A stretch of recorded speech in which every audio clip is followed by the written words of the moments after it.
Hi, everyone, and welcome to episode 158 of the Tick Bootcamp podcast. The title of today's interview is The Lyme Educator, an interview with Sara Tyghter. My name is Richard Johannesson. And I'm Matt Sabatello. So, Matt, this is a really interesting episode where we have a woman who was born, bred, and educated in Connecticut, the birthplace of Lyme disease. And unfortunately, she got sick, very sick, and was not diagnosed with Lyme disease for many different reasons, some of which had to do with her never receiving any education about ticks or Lyme disease, despite growing up in Connecticut. And Rich, to make matters worse, when Sara first got sick, she was tested for lupus, MS, and Lyme, but she was told by her doctors that she wasn't positive enough for Lyme disease. Fast forward 4 years later, she finds a Lyme literate doctor and gets diagnosed correctly with Lyme disease.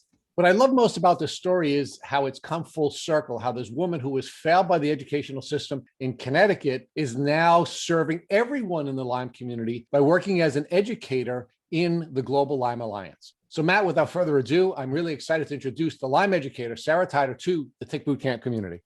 So hey, Sara, and welcome to the podcast. Great to be here. Thanks for having me. Well, we're really blessed to have you, Sara, and we've been really excited to interview you for many, many different reasons. The most important of which is, quite frankly, you are one of the folks working at that great and brilliant organization, the GLA. So talk to us very quickly about what you're doing at the GLA. So I am the Director of Education and Outreach at Global Lyme Alliance. And so my primary responsibilities is prevention education. So, we want to make sure that we're, educating the community at large about what Lyme disease is. Also, recognizing signs and the symptoms. I think early detection is key to a better outcome if you can recognize and know what your symptoms are. We want to make sure people are empowered to go to their physician and ask for a Lyme test, because as we all know, oftentimes physicians are not thinking about doing Lyme panels. So that prevention piece is very important, but then also patient support services, which we have a peer-to-peer, one-on-one support program that we launched over a year ago, which is quite successful. Medical education, so educating physicians and the healthcare community is also another key part of what I do at Global Lyme Alliance. So we're going to come back and talk more about how you started doing God's work at the GLA, but we want to sort of walk this back a little bit and talk about you and your background. So Sara, where do you live? I live in Connecticut. And are you a native Connecticut resident, or did you immigrate to Connecticut from some other place? I am a native Connecticut, born and raised. So talk to us about what it was like to grow up in Connecticut, which we know is the birthplace, at least of the Lyme cluster that has named that this disease is now named after. So talk to us about what it was like growing up in Connecticut. How close did you grow up to Lyme, Connecticut? Yep. So actually, I grew up in Bridgeport, Connecticut, which is probably about an hour south of Lyme, Connecticut. And, so grew up in more of a city type environment, I guess you could say. Bridgeport is an interesting city. But I enjoyed my interactions there. I live in Shelton, Connecticut now, which is a little bit more suburban. And I often wonder, and I just think about, the environments and things where I've grown, and realizing now, that the exposure to ticks has really been everywhere. And when you think you're living in an urban area, that's not an issue. And knowing what I know now, I definitely see where the impact is there also. Now, as somebody who's been educated in Connecticut, both as a public school student and then ultimately as a college student, I'm wondering, as someone who grew up and was educated in the birthplace of Lyme disease, what your educational experience was like relating specifically to ticks and Lyme disease. Were you ever given any information at all at any level of education about ticks and Lyme disease? Absolutely not. No. And that's the interesting part of all this, right? I mean, there tick education is not in the school system. At least I don't. At least in my era, that's an important actually part of what we're trying to do is get tick prevention information into the schools, because the earlier we can educate kids, the better. But no, it was not at all. So, Sarah, you went to one of Connecticut's great colleges. You were a graduate of Sacred Heart. Are you telling me that even though you went to a fantastic school like Sacred Heart, you received no information at all about ticks, Lyme disease, Rocky Mountain spotted fever, or any other tick disease? No, no, we did not get educated there. And actually, I went to University of Bridgeport for a semester, and they had health school and that sort of thing, but that information was not passed on to students at all. Now, what about in any of the sort of cultural or social activities that you participated in, whether it be church or any other civic groups? Was there any tick or Lyme disease information made available to you during your childhood or at any time during your adult life? No, negative. So talk to us about your journey through college and what your goals were when you were preparing to go to university. So I actually, when I started thinking about college, I thought about, going into journalism. That was, a goal. I did not land into the journalism field. So I took interesting turns as I, left college and, started actually working in the computer software industry doing marketing. And at some point in time, I spent quite a few years working in computer software in a marketing type role. And, I think, when the whole .com fallout happened,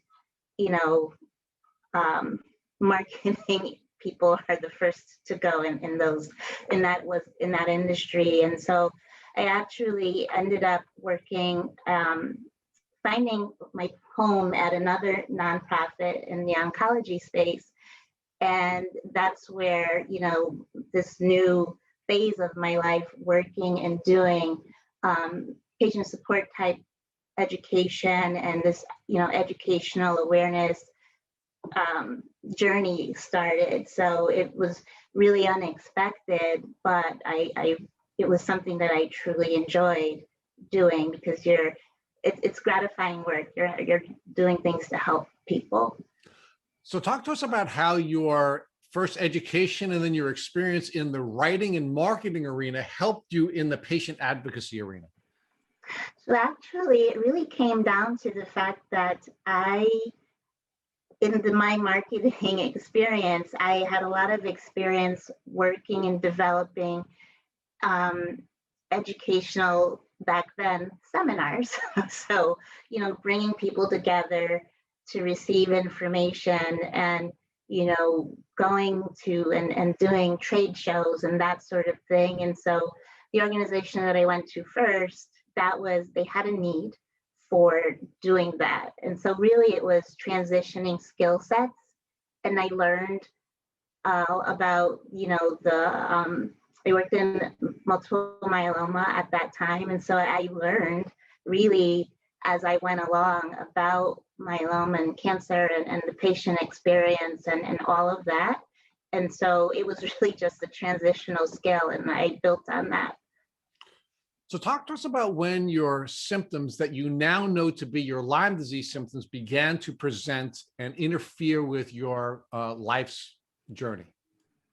So it was around, I think, 2015, 2016. So I had not yet joined the Global Lyme Alliance at that time. And so my symptoms were really weird. And now I understand what people, why it takes so long for people to get diagnosed, because, mine started really, the most critical symptom was with my vision, and I had light sensitivity.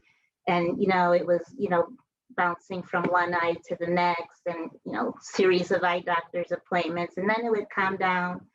And then the other symptoms that I had that I didn't realize were symptoms were, fatigue, and, my sleep pattern was disrupted. But, you associate those things with your life, with just life issues.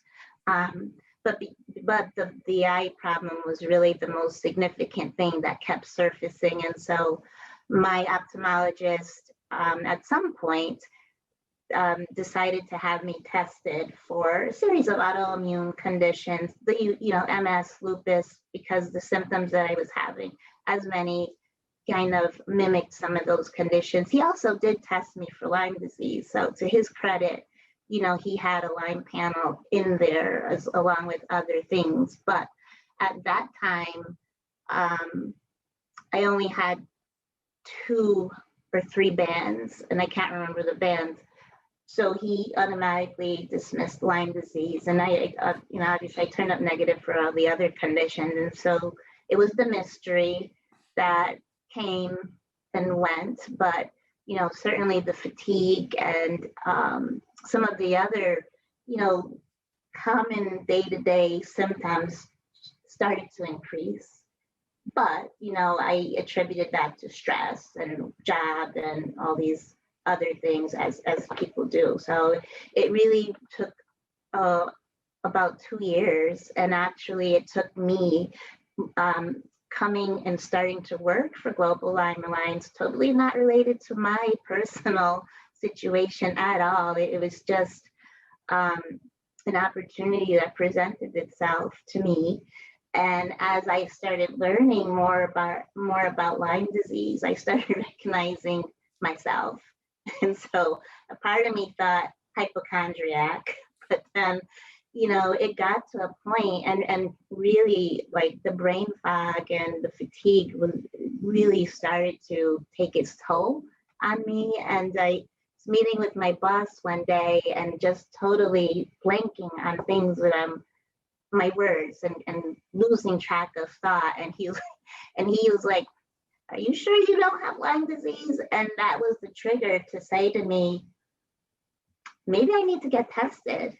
And so I did, because always in the back of my mind, I wondered, so what does this 2 band, 3 bands mean? Like, why is that even a thing? Like, if I didn't have something, it shouldn't even be there.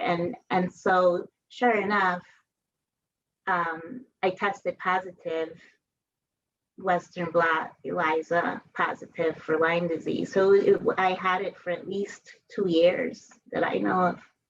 So Sara, let's walk back to the early parts of your diagnostic journey. So you were exhibiting the symptoms that you outlined for us, which was you had these vision issues, and you had your issues relating to your fatigue, and you go to a series of doctors. And one of the doctors, thankfully, did test you, and did test you for Lyme disease, and you did test positive. Not CDC positive, but you did have Lyme band indicating Lyme. Now, why do you think the doctor didn't say to you, "Hey, Sara, Lyme disease tests suck, or they aren't as good as they should be, and perhaps you should follow up with a specialist to see whether or not you have clinical symptoms that would require you or encourage you to treat for Lyme, rather than just say you're a mystery"? Yeah, lack of information. And then I also think that physicians, there's lack of information, lack of education around Lyme disease. We know in medical school, physicians, from what I understand, they get a chapter or a few pages in their education about Lyme. So definitely, I think there's lack of information, lack of published research and work that goes into it. And I think a lot of doctors, and even my primary care physician, when I did go to him, and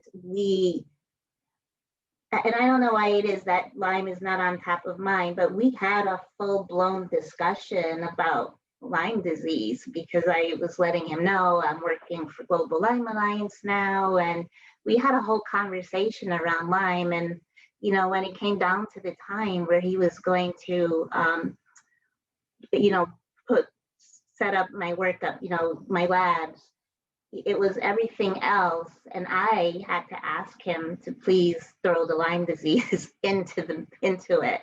And so even though it was a conversation we had, so it should be fresh in his mind, right? It wasn't something he thought, let me test her for. And so, and when the test did come back positive, he's like, well, I can, obviously he's going to give me the antibiotics, but certainly didn't want to entertain the fact of treating me on a long-term basis.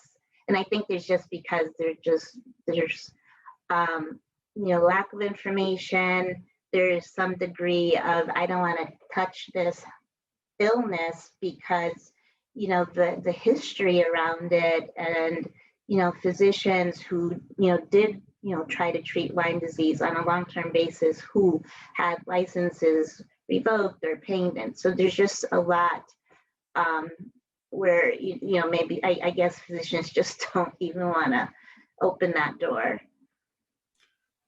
So Sara, let's talk about what the 2-year window of your life was like between the time that you did have a test that indicated at least some bands for Lyme and then your final diagnosis 2 years later. What was your life like as you're going through this journey of illness without a diagnosis? What impact did that have on you emotionally, other than what you've already described, which is you were wondering whether or not you were a hypochondriac? Yeah, no, I mean, the thing that the few things that stand out to me the most are really, lack of motivation, the high, the fatigue that was just horrible, where sometimes I felt like I was like a walking dead person, like you're just so exhausted, but you can't sleep. And, mood swings that I didn't realize, I didn't realize I thought like I was just some kind of just a mess. Like, I don't know, I didn't know what I was going through, change, was it menopause? I don't know, but there were just so many elements that were out of character, out of nature. I went from someone that went to the gym 7 days a week to hardly ever. I just didn't have the drive, and it just, nothing felt right. But I really and truly thought it was me mentally more than a physical illness that I had. Now, what impact did these developing symptoms have on you socially? Meaning, were there people in your life who you were disappointing or were suggesting to you that you were disappointing? And how were they reacting to your inability to be the person you had been before? So there were people in my life that thought I was just being difficult, and just like I became this bad guy person, that it just, communication became challenging with certain people that were close to my life. And because absolutely, I didn't have the level of patience that I would normally have. But I just I wasn't myself. And unfortunately, the people that were around me didn't, they more took it personally, I guess, or, they weren't supportive. They were the opposite. And so it didn't help.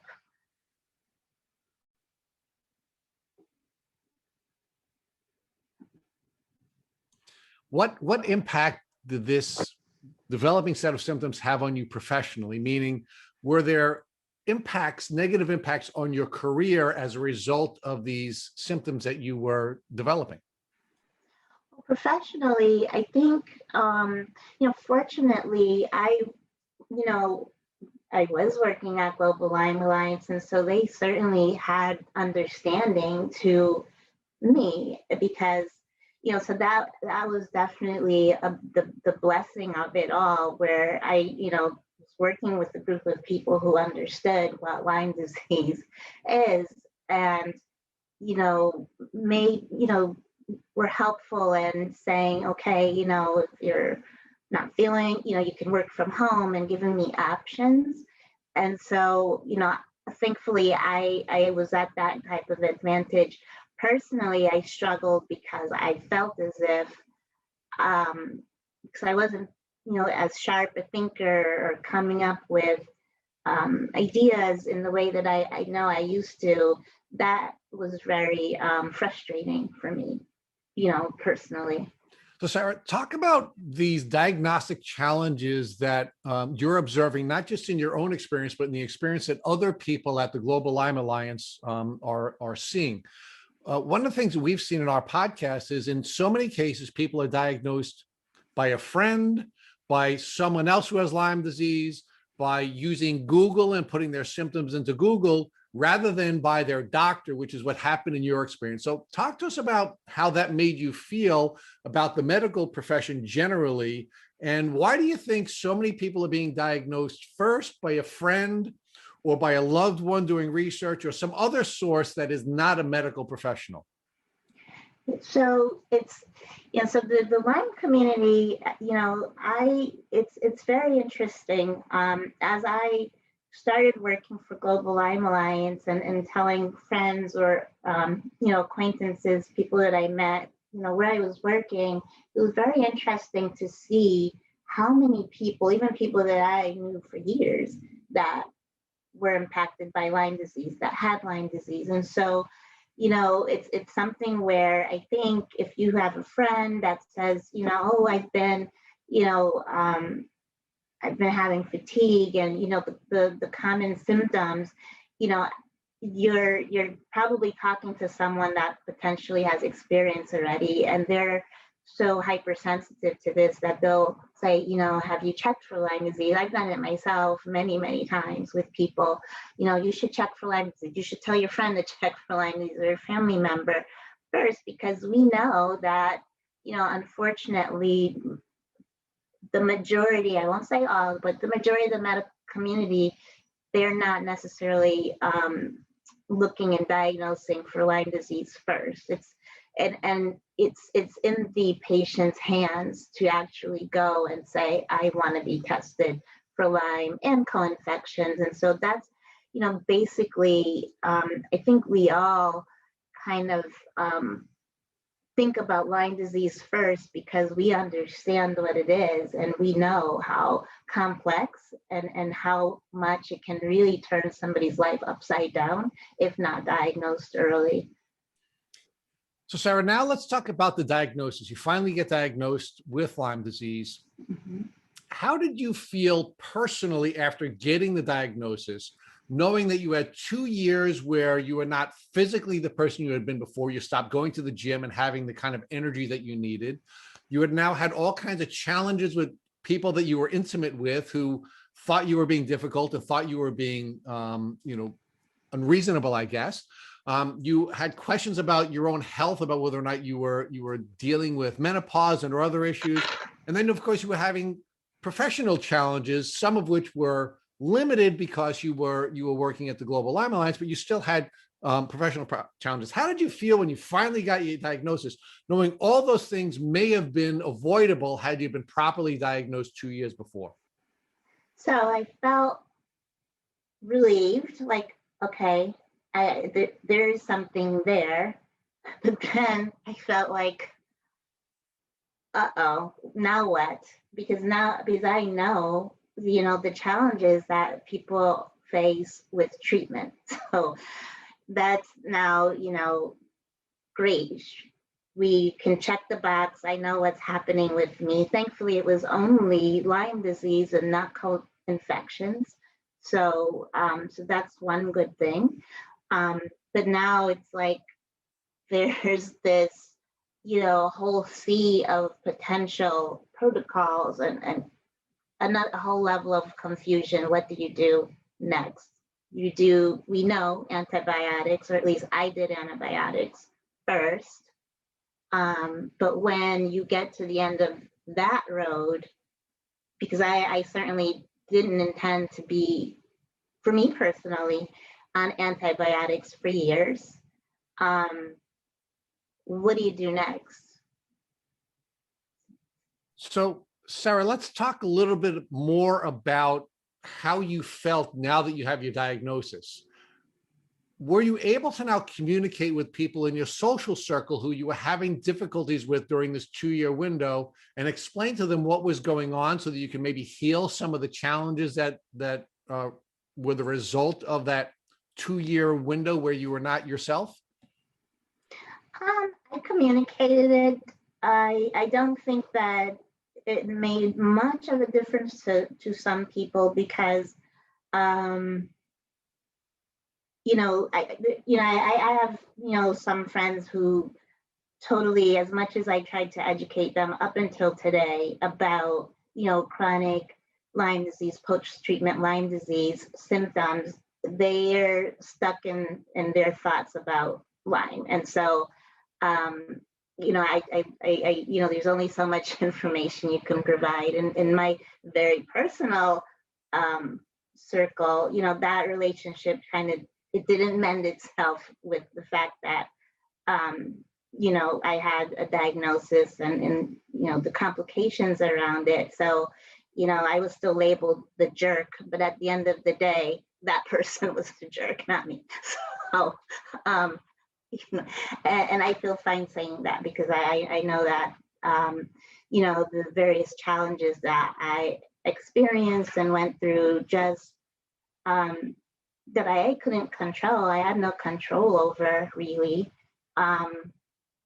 is what it is. And so that's what people I think people sometimes need to look at themselves before they start always making the other person be the total bad guy in a situation.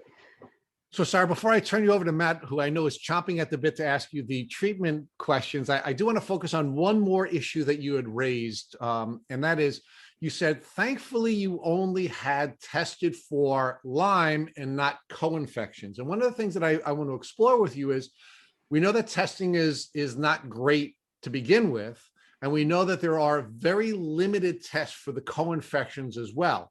So were you concerned that although you didn't test positive for other co-infections, there is the possibility that you are in fact suffering from other co-infections that were not identified with the testing? And are you doing anything to try to heal your body generally so that you can deal with the co-infections that you probably have that were not testable?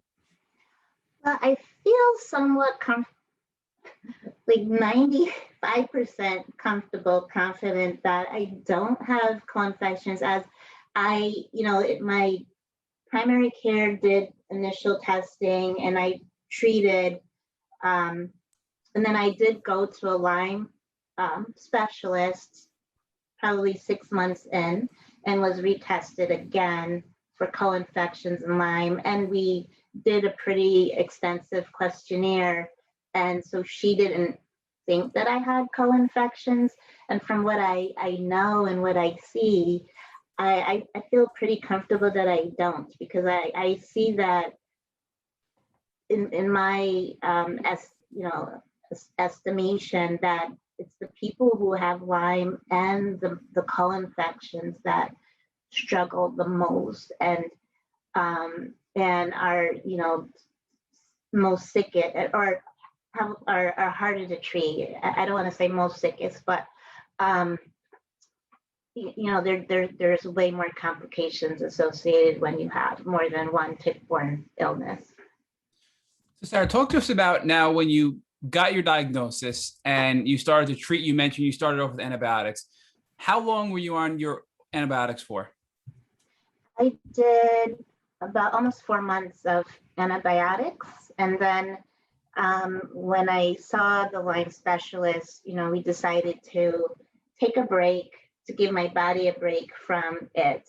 And then, we would figure out, other treatment plan for me. And I did try other protocols along the way that I didn't necessarily, I just felt worse when I did them. And I think I'm guilty, like maybe a lot of other people, that you start feel sicker, you just back off of a protocol, which is what I did. And so, it's probably not the best thing that I could have done, but I did decide that I was going to try to just, take, do lifestyle changes, dietary, for example, take a holistic approach.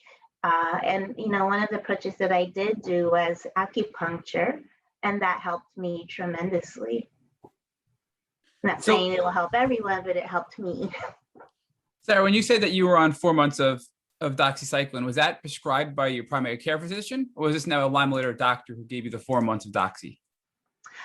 Well, what happened was my primary care prescription intended for me to be on 21 days of doxy. But every time the script came up, I called for a refill, and fortunately, or at any rate, when the pharmacy called the office, his office renewed. And so it was because I kept asking for a refill, because I knew you needed to be, based on what I understood and learned on antibiotics, for a period of time. When my doctor realized what was going on, he put a stop to my prescription renewals. So he didn't feel, and he was not comfortable with the fact that I was on antibiotics for as long as I was. But then my Lyme specialist thought that she disagreed and thought that was, about right. But then you can only do for so long, and you needed to give your body a break and rebuild the probiotics and that sort of thing. And I was taking probiotics that whole time. But she wanted to just do a breather and do a reassessment and then figure out where to go.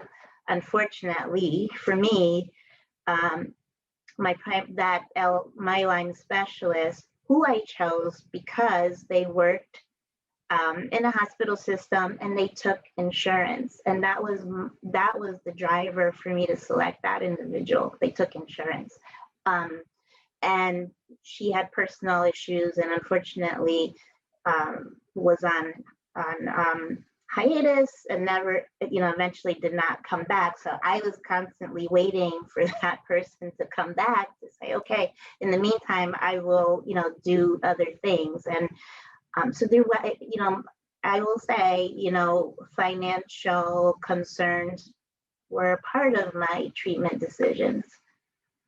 Sara, when you were treating with your Lyme Educator doctor and she extended the antibiotics that your primary care would not, was your insurance covering that extended antibiotic treatment, or were you paying out of pocket for those antibiotics?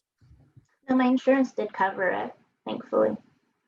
And you mentioned while you were on those 4 months of antibiotics initially that you did some other things as well. You mentioned probiotics. Was there anything else you were taking to supplement the antibiotics while you were treating for those first 4 months? I started to do, anti-inflammatories, so supplements like, turmeric, the probiotics for sure. Those were the two main things that I had started doing on a regular basis, doing antibiotics. And Sara, talk to us about how you felt on the antibiotics, because you mentioned that you weren't feeling great and you pulled back because of that, and you understand that could have been maybe just herxing and your body, responding to the kill off of the bacteria. Were you pretty much for the most part feeling worse throughout this 4 month period, or was it an up and down journey over the 4 months? It was up and down. I mean, I certainly I saw some improvement. I did see improvement in terms of, the fatigue and that sort of thing towards the end of it. Did I feel 100% me? No, I didn't. But I felt better than I did, prior to treatment. So, to me, that was good. So what else, aside from your fatigue, did this help with? You mentioned that you had some headaches and neck and shoulder pain and things like that, and other symptoms. Did the doxycycline help with any of those other symptoms, or just primarily your fatigue? Well, the fatigue, I still continue to have it, but the neck and the shoulder pain, yeah, that definitely did help, I guess. Or could it be that I took anti-inflammatories, and that's where, we start to create these gray areas because we're taking and doing so many things at the same time. We don't know where to point our finger as what's actually helping. But I think overall, I mean, as a foundation for, treating and killing the bacteria, the antibiotics played a role. Sure. And you did mention that you were on the turmeric and the probiotics with the antibiotics. Were there any other anti-inflammatory supplements or prescription medications that you were on at this time? Not during the antibiotic phase, no. After. And when you finished the antibiotics, you mentioned that your doctor sort of stepped down for a little bit, who was covered by insurance. And that's when you sort of went on to these lifestyle changes and diet and holistic approaches. So talk to us about what you did on your own while you were waiting, hoping that your doctor would come back and practice again, and what those protocols were like for you. Yeah, so I won't name the protocols, but I did try a few of the protocols that are positioned as Lyme treatments. And so, I as a part of my job, I went to, let's say, like the ILADS conferences every year prior to COVID. And so when you go to ILADS conferences, there are many people there that, so they have kind of like a vendor section, for lack of a better word, and there are many people there with their supplements and their protocols, and so it's very confusing, and and that comes back to there's lack of standard of care in Lyme. So I did invest in some of these protocols for myself personally. I found them challenging to maintain and keep up with, and they didn't help me to feel well. I did end up, turning to acupuncturist, and I did get a lot of benefit there. But also, I started getting supplements from him, and it started out okay. And then my whole cabinet is full of things, and I guess I'll say maybe I'm not disciplined enough to take these massive protocols. I'd be walking around with bags of pills all day, and I just for me it didn't work out. Like I need very simple things in my life, and protocols would, treatment, supplements. I just need basic stuff. And Sarah, understanding that you don't want to talk about the specific protocols that you used, we're gathering that you use some herbal protocols, but for you and the way you are to take these massive amounts of supplements wasn't practical for you in your situation. But were there any other things you had tried that you can talk to us about at a high level to give others some sort of insight as to what helped you? Did you explore anything like maybe some energy healing or frequency healing, like the amp coil, or, and again, without saying these specific brands, or any other alternatives that you could speak to at a high level and give our listeners some feedback about your experience with? Yeah, I mean, really and truly, the one and only thing that I did turn to, I did acupuncture for a year, and I took some supplements along with that. The acupuncture helped me tremendously with sleep and the fatigue. And, quite honestly, I did it for a little over a year, and I stopped doing it, financial reasons. But then also I wanted to just see, like, if I stop doing this, is it really the acupuncture, or am I just better? Like, so if I stop doing it, will I continue to feel, better and sleep well and all these things, or not? So that was my own little personal study, that it turns out that really the acupuncture did help. And it's something that I'm considering restarting again, actually. So you did actually feel worse after stopping your acupuncture? Yeah, I fell back. Like, so right now, I would say in my case, my Lyme case, the major problems that I experienced that trouble me the most is sleep and fatigue. And to some degree, the brain fog and the loss of words, which I could probably say it's because I don't sleep, but I don't know. And so I think that going back and doing, because it did truly help, and I feel like it wasn't placebo. That was part of my thing where I was like, well, am I? So anyway, I think really did help me. Sarah, from a risk versus reward standpoint, we always like to evaluate things based on the potential reward and the potential risk. Did you experience any potential side effects or risks with acupuncture that you want to speak about? Or is this something that is a low risk therapy that can be used to evaluate for other people to see if it helps them in their Lyme journey as well? Well, I'm no medical doctor, but personally, I will say, if there are risks to it, to me, the benefit outweighed the risk. And I've done like acupuncture over the years for other things pre-Lyme disease, for injuries and things like that. And I've always had success with it. And so I'm a true believer in it personally. I thought, let me give it a shot for the Lyme disease because I've had success with it in the past, and I felt like it helped me.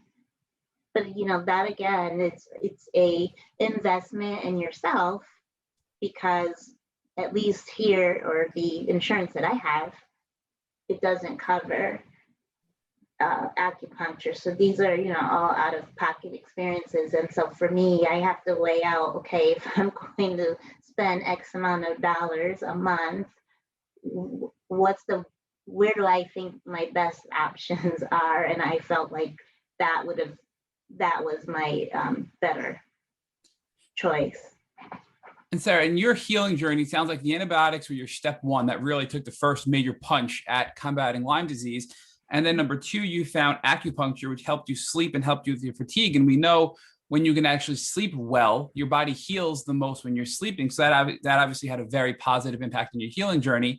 And you also mentioned that you did some other diet and holistic changes as well. So can you talk to us about the diet and maybe other holistic changes you made and how they helped in your healing journey? Yep. And so I had already been dairy free because I'm lactose intolerant.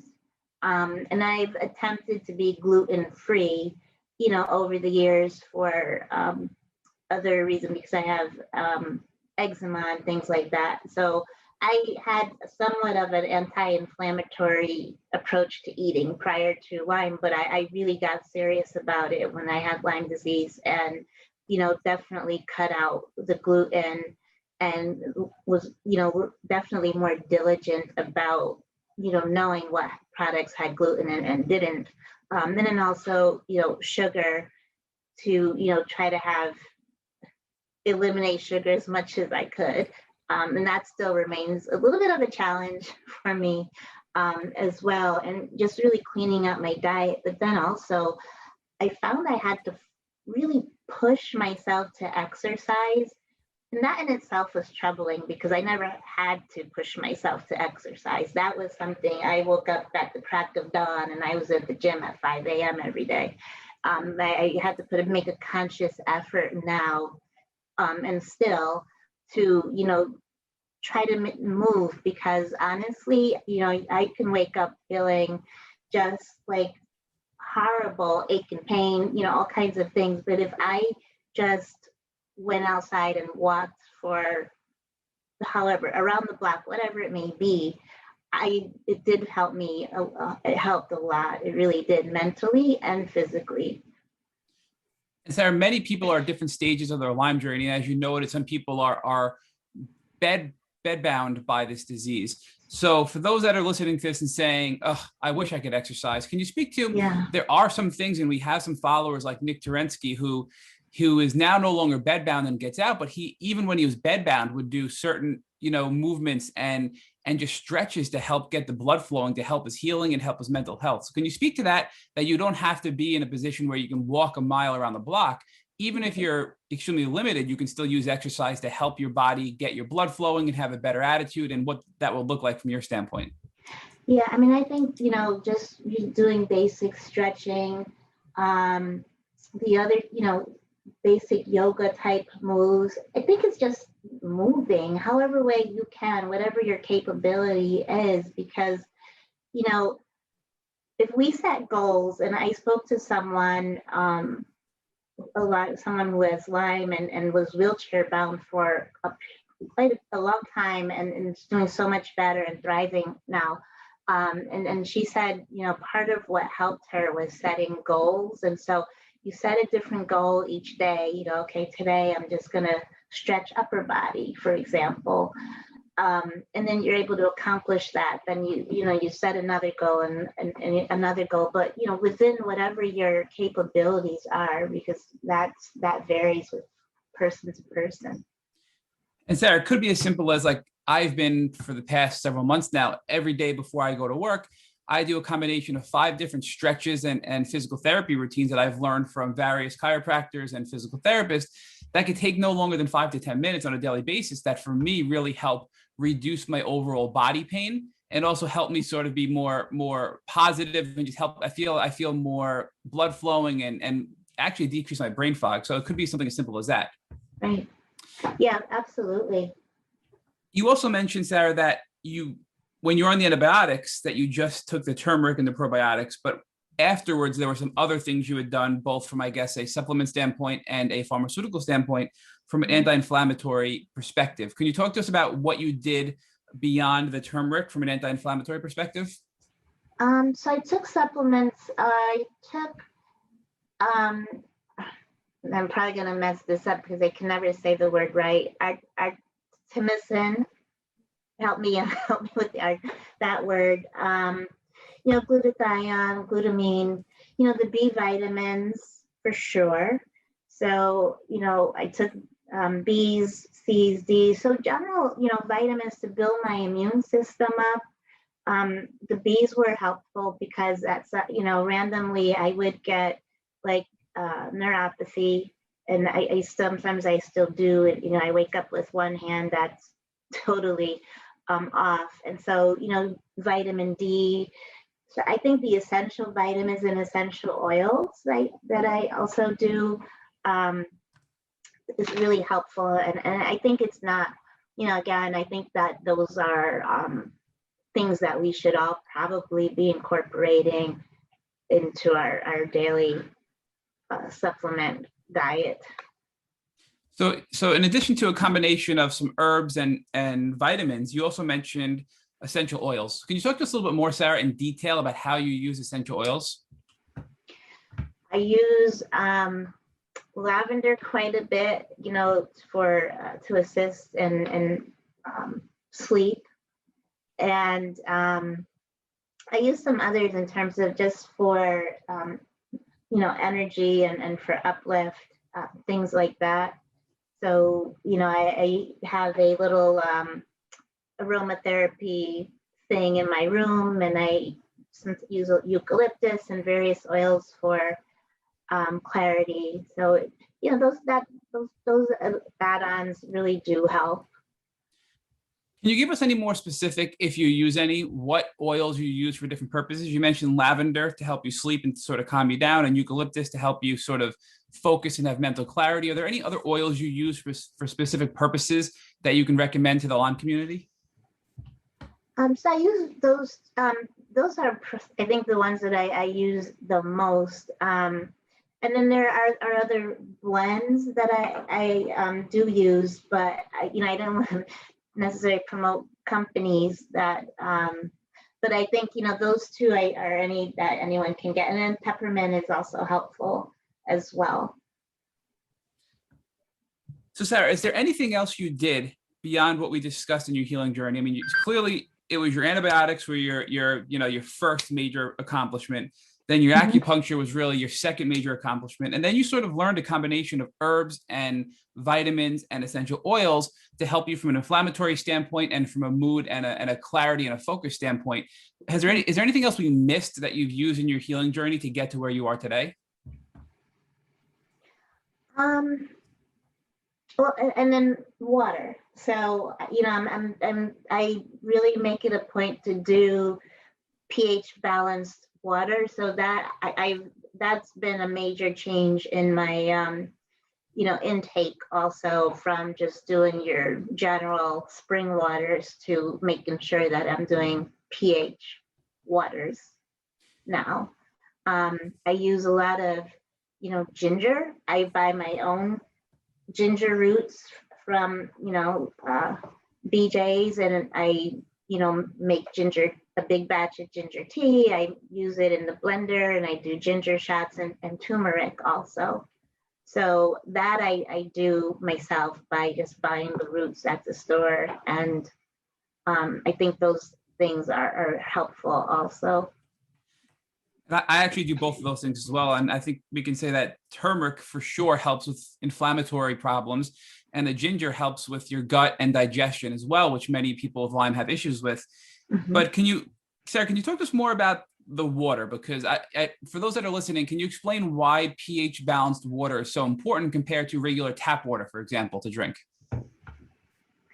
So, we want to make sure that our pH in our system is at a certain level. I think that, and I can't get into the science behind it, to be quite honest with you. It's like I've been doing it for so long. Like, it's one of those things, like you're doing it and it's healthy, but you've kind of forgot the details behind it. But we need the pH in our body needs to be at balance, and I think there's some degree of imbalance when you have conditions like Lyme.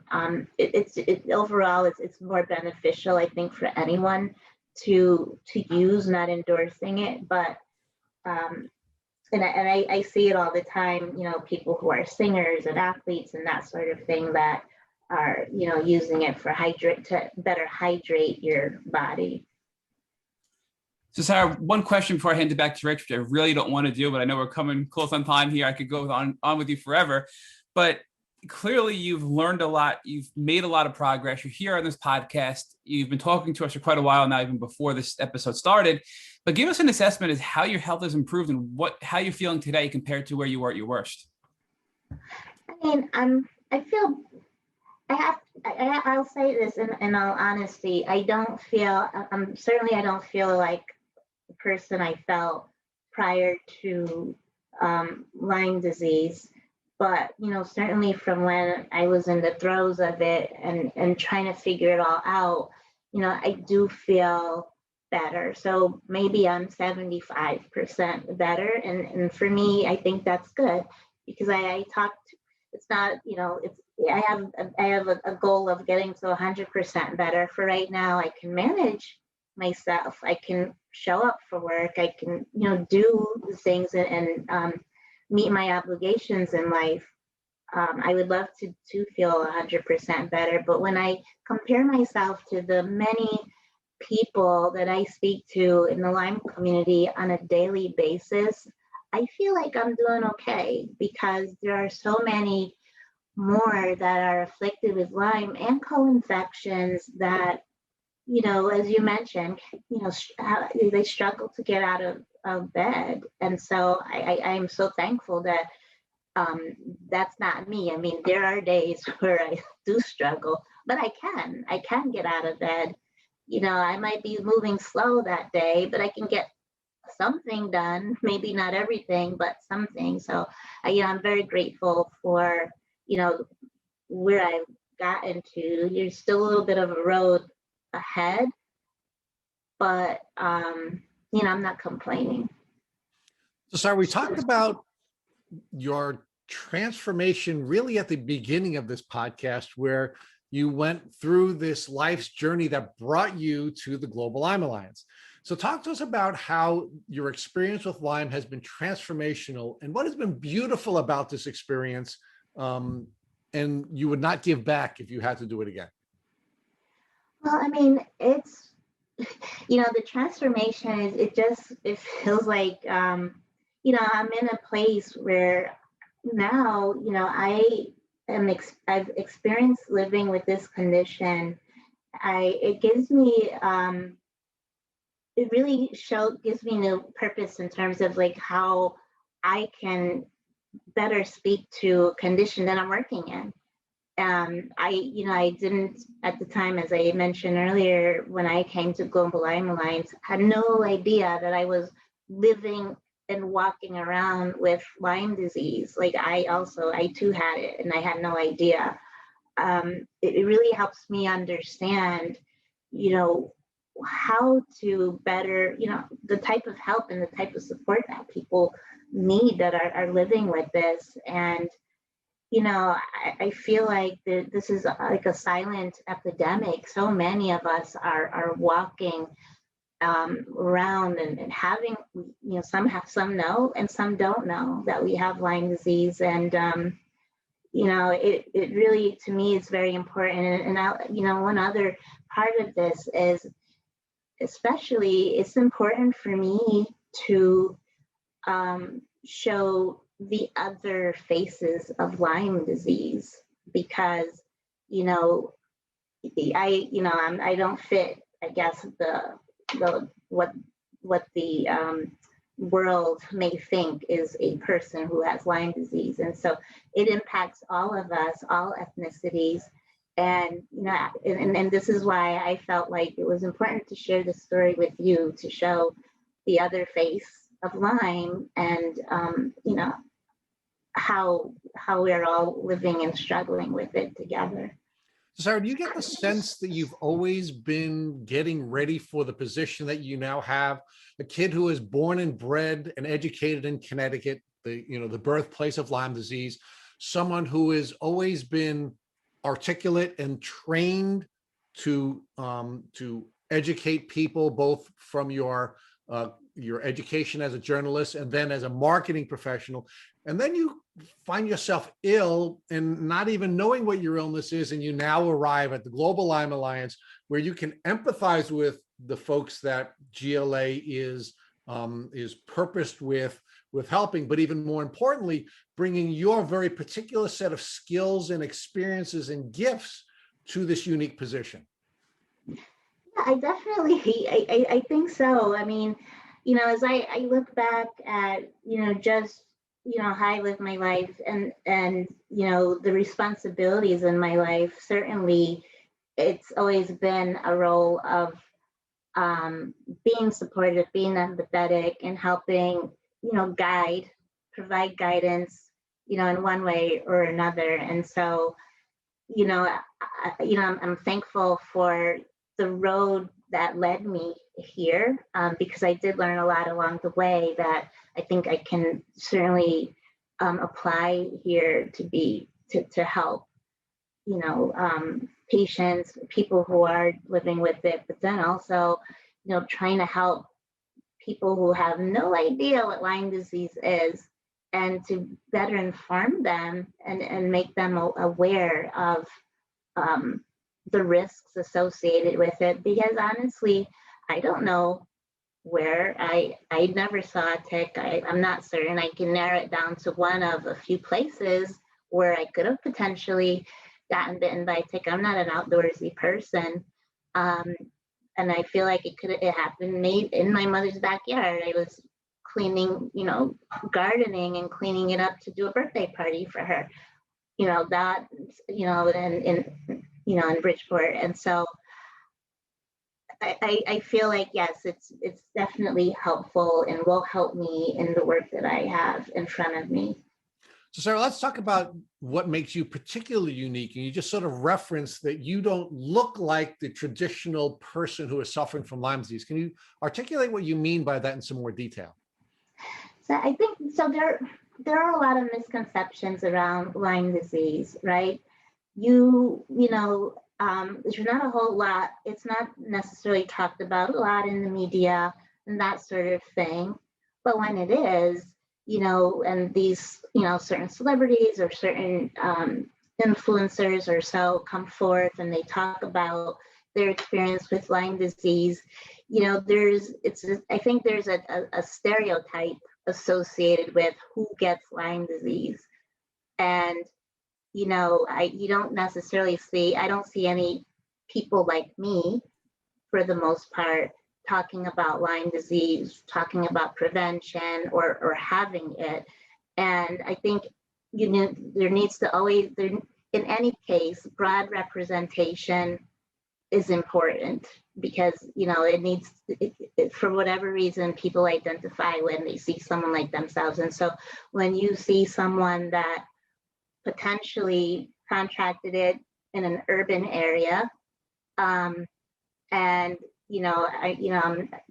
don't fit the celebrity profile, you can take a step back and say, okay, maybe this is something I need to pay attention to. So, Sarah, one of the things that we've faced, or one of the critiques that we've faced, is that most of the people that we've interviewed and profiled have been young, white, and female. And we've really struggled to try to bring diversity to our podcast and bring diversity to our social media.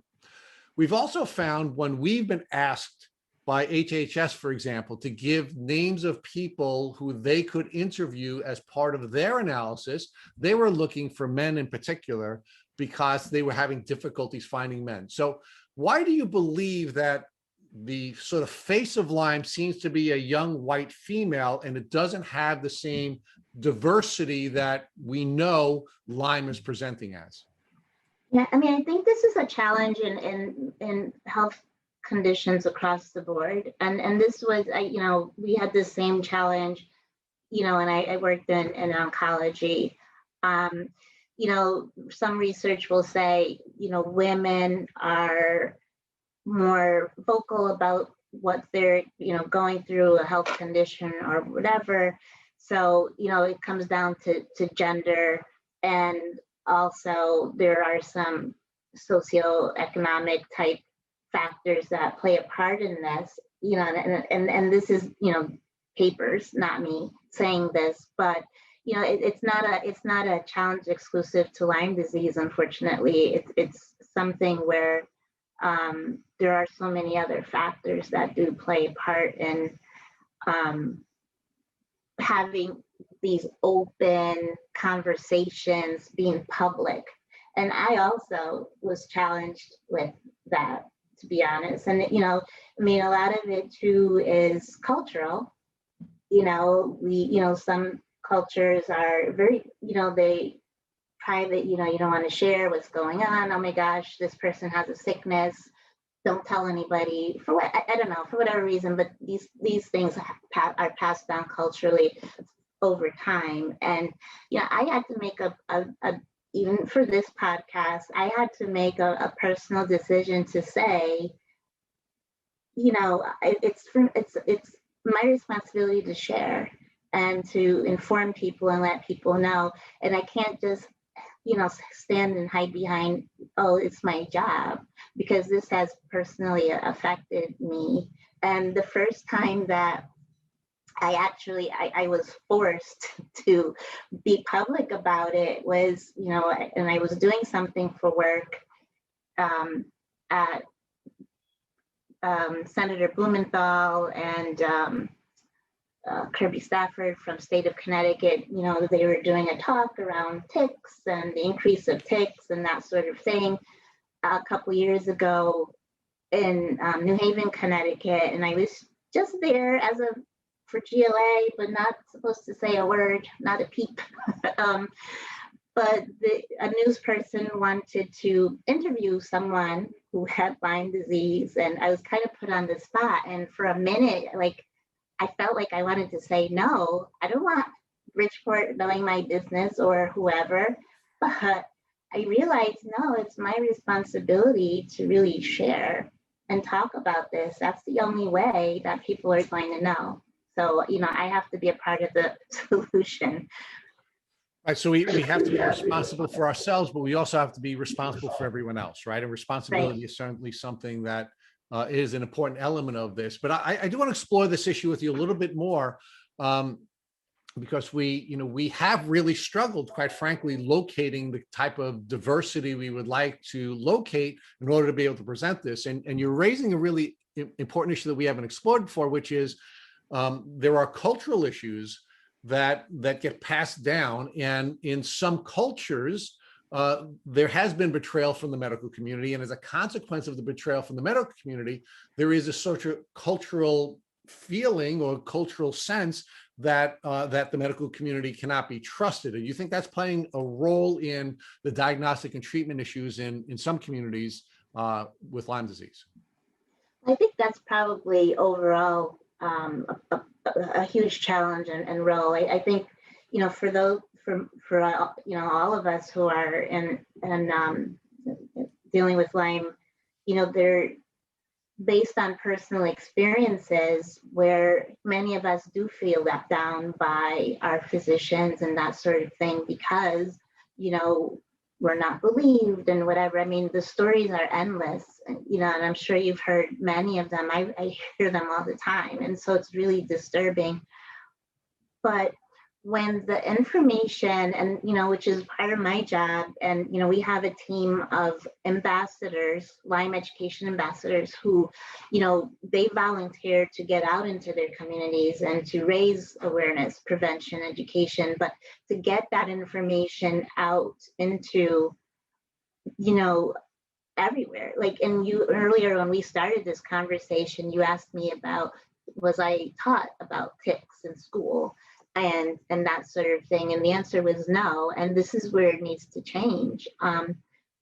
So this is not an education that's happening, where, typically you would start with your kids and it trickles up to parents and that sort of thing. So there's a lot of educational gaps there.